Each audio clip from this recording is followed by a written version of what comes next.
Hello friends, मैं सेवार्थ classes से नीलेश चौबे आपका स्वागत करता हूं। आज हम बाल विकास के महत्वपूर्ण 25 प्रश्नों के बारे में चर्चा करेंगे।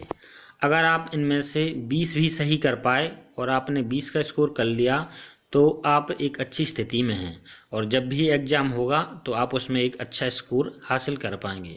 वीडियो को शुरू करते हैं और पहला प्रश्न देखते हैं। पहला प्रश्न है, निम्न में से कौन सा भूलने का सिद्धांत है?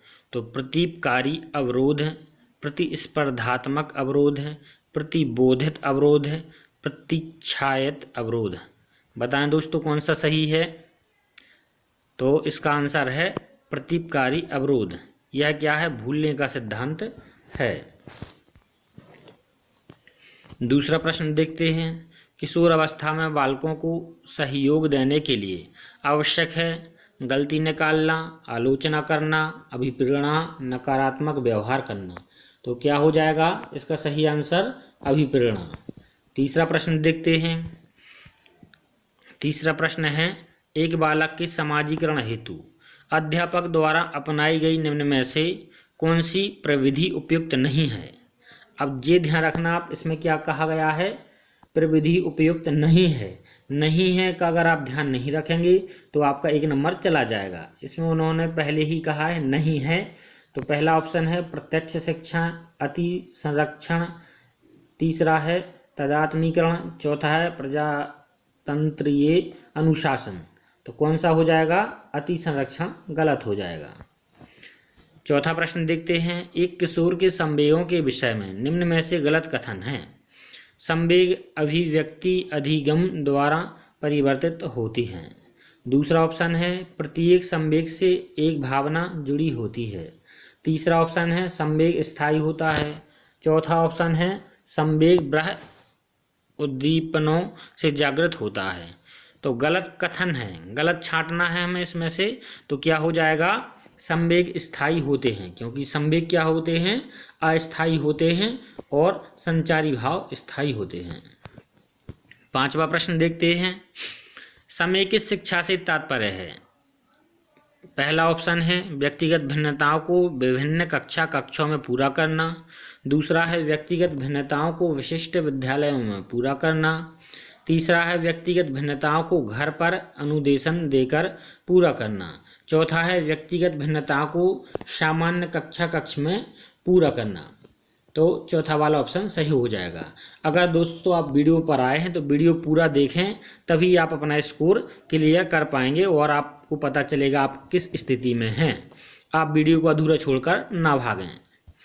छठवां प्रश्न है, बाल मनोविज्ञान एक वैज्ञानिक अध्ययन है जिसमें बालक के जन्म पूर्व काल से लेकर किशोर अवस्था तक का अध्ययन किया जाता है। यह कथन है, तो यह कथन किसका है? क्रो एवं क्रो का, हरलॉक का, थॉमसन का, रास का। तो इसका सही आंसर हो जाएगा क्रो एवं क्रो का। सातवां प्रश्न है, प्रथम बाल निर्देशन केंद्र किसके द्वारा खोला गया था? तो पहला ऑप्शन है प्लेटो, दूसरा ऑप्शन है डार्विन, तीसरा ऑप्शन है विलियम हिली ने, चौथा ऑप्शन है रूसो। बताएं जल्दी से आंसर क्या हो जाएगा? विलियम हिली ने। और कहाँ खोला था? तो जर्मनी में खोला था। आठवां प्रश्न देखते हैं। बाल मनोविज्ञान मनोविज्ञान की वह शाखा है जिसमें जन्म से परिपक्व अवस्था तक विकसित हो रहे मानव का अध्ययन किया जाता है। यह परिभाषा किसने दी है? किसने दी है? रूसो ने, ड्रेवन ने, आइजैक ने, कैटल ने। तो किसने दी है? ड्रेवन ने कहा है जी कथन। नौवां प्रश्न देखते हैं। बाल विकास की संपूर्ण अवधि में मानसिक विकास की गति सर्वाधिक तीव्र किस अवस्था में होती है? पहला ऑप्शन है किशोर अवस्था में, दूसरा है बाल्यावस्था में, तीसरा है शैशवावस्था में, चौथा है प्रौढ़ावस्था में। तो किस अवस्था में होती है सर्वाधिक तीव्र गति? शैशवावस्था में। आप किशोर अवस्था नहीं लगा देना। सबसे ज़्यादा मानसिक विकास की गति शैशवावस्था में होती है और इसी को सीखने का स्वर्णकाल भी कहा जाता है। 10वां प्रश्न है, जीन पियाजे का बाल विकास वर्गीकरण किस सिद्धांत पर आधारित है? पहला ऑप्शन है मनोसामाजिक विकास सिद्धांत पर, दूसरा ऑप्शन है नैतिक विकास सिद्धांत, तीसरा ऑप्शन है मनोलैंगिक विकास सिद्धांत, चौथा ऑप्शन है संज्ञानात्मक विकास सिद्धांत। तो सही आंसर बताएं कौन सा हो जाएगा? चौथा वाला, संज्ञानात्मक विकास सिद्धांत। 11वां प्रश्न देखते हैं, निम्न में से कौन सा सिद्धांत बाल विकास में वातावरण संबंधी कारकों को ही महत्व देता है? परस्पर संबंध का सिद्धांत, निरंतरता का सिद्धांत, सामाजिक अधिगम का सिद्धांत, विकास क्रम की एकरूपता का सिद्धांत। बताएं जल्दी से। वातावरण संबंधी कारकों को ही महत्व देता है, तो वातावरण की बात कर रहा है, तो कौन सा हो जाएगा? सामाजिक अधिगम सिद्धांत। और सामाजिक अधिगम सिद्धांत किसने दिया है? किसने दिया है? बांडुरा जी ने। 12वां प्रश्न देखते हैं, एक बालक पहले पूरे हाथ को, फिर अंगुलियों को और फिर हाथ और अंगुलियों को एक साथ चलाना सीखता है। बाल विकास के संबंध में यह सिद्धांत कहलाता है। क्या कहलाता है? सामाजिक अधिगम सिद्धांत, एकीकरण का सिद्धांत, परस्पर संबंध का सिद्धांत, इनमें से कोई नहीं। तो क्या कहलाता है जी? एकीकरण का सिद्धांत कहलाता है। 13वां प्रश्न देखते हैं, बाल मनोविज्ञान किसके व्यवहार का वैज्ञानिक अध्ययन है? बालक के, शिक्षक के, किशोर, उपयुक्त में से कोई नहीं। तो हम सभी जानते हैं बाल मनोविज्ञान मतलब बालक। 14वां प्रश्न देखते हैं, समूह अवस्था या चुस्ती की अवस्था भी कहते हैं। किसे कहते हैं? शैशवावस्था को, बाल्यावस्था को, प्रौढ़ावस्था को, किशोर अवस्था को। किसे कहते हैं? चुस्ती फुर्ती की अवस्था, बाल्यावस्था को। बाल्यावस्था को चुस्ती फुर्ती की अवस्था इसलिए कहा जाता है क्योंकि बाल्यावस्था में बालक बिना किसी काम के, बिना किसी उद्देश्य के यहाँ वहाँ घूमता फिरता है। 15वां प्रश्न है, उत्तर बाल्यावस्था में बालक भौतिक वस्तुओं के किस आवश्यक तत्व में परिवर्तन समझने लगते हैं? तो किस में परिवर्तन समझने लगते हैं? द्रव्यमान संख्या और क्षेत्र, द्रव्यमान और क्षेत्र। हमारा ऑप्शन सही हो जाएगा कौन सा?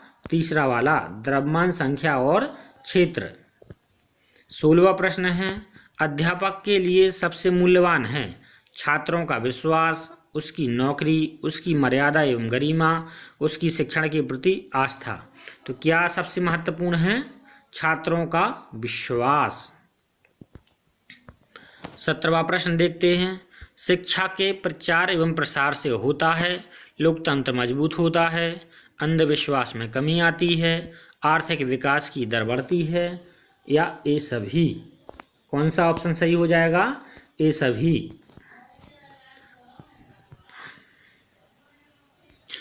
18वां प्रश्न है दोस्तों, आप स्कूल में के बाहर अपने किसी मित्र से किस प्रकार से व्यवहार करेंगे? पहला ऑप्शन है अजनबी की तरह, दूसरा ऑप्शन है बहुत गंभीर होकर, तीसरा ऑप्शन है उससे बात करना पसंद नहीं करेंगे, चौथा है मित्रों की तरह है। तो कैसे करेंगे? बहुत गंभीर होकर। 19वां प्रश्न है, शिक्षण क्या है? एक कला, एक तपस्या, एक कौशल, एक क्रिया मात्र। तो शिक्षण क्या है? एक कौशल है। प्रश्न 20वां देखते हैं, शिक्षा तभी सार्थक होगी जब पाठ्यक्रम केंद्रित हो, रोजगार केंद्रित हो, समाज केंद्रित हो, छात्र केंद्रित हो। तो ऑप्शन चौथा सही हो जाएगा, छात्र केंद्रित। 21वां प्रश्न है, शिक्षा की समस्याओं को हल करने का दायित्व किसका है? पहला ऑप्शन है प्रधानाचार्य का, दूसरा है सरकार का, तीसरा है शिक्षकों का, चौथा है शिक्षाविदों का। तो कौन सा आंसर सही हो जाएगा? तीसरा वाला सही हो जाएगा, शिक्षकों का। 22वां प्रश्न है, शिक्षक की योग्यता एवं आचरण का सबसे अच्छा मूल्यांकन करते हैं? पहला ऑप्शन है उनके प्रधानाचार्य, दूसरा है उनके शिष्य, तीसरा है समाज के लोग, चौथा है विशेषज्ञ। सही आंसर हो जाएगा कौन सा? दूसरा वाला, उनके शिष्य। आपके विचार में शिक्षा का उद्देश्य होना चाहिए, कैसा होना चाहिए? बालकों का सर्वांगीण विकास, शिक्षा ग्रहण करने के बाद नौकरी, छात्रों की मानसिक योग्यता का विकास, छात्रों को साक्षर बनाना। कौन सा होना चाहिए शिक्षा का उद्देश्य? तो बालकों का सर्वांगीण विकास होना चाहिए। 24वां प्रश्न देखते हैं, एक प्रधानाचार्य को होना चाहिए, छात्रों के लिए प्रेरणादायक, अध्यापक के लिए समानता का भाव रखने वाला, कुशल प्रबंधक, या ये सभी। तो कौन सा आंसर हो जाएगा? ये सभी। दोस्तों आप इसी तरह की वीडियो अगर और भी चाहते हैं तो हमारे चैनल को लाइक, सब्सक्राइब और शेयर करना ना भूलिएगा। आपके एक सब्सक्राइब और एक शेयर या एक लाइक से हमें बहुत सारा मोटिवेशन प्राप्त होता है। 25वां प्रश्न है, आपके अनुसार शिक्षण की योजना पद्धति होनी चाहिए शिक्षक केंद्रित, प्रोजेक्ट केंद्रित, बालक केंद्रित, पाठ्य पुस्तक केंद्रित। तो कैसी होनी चाहिए? बालक केंद्रित। 25 प्रश्नों का अभ्यास यहीं समाप्त होता है। भारत माता की जय।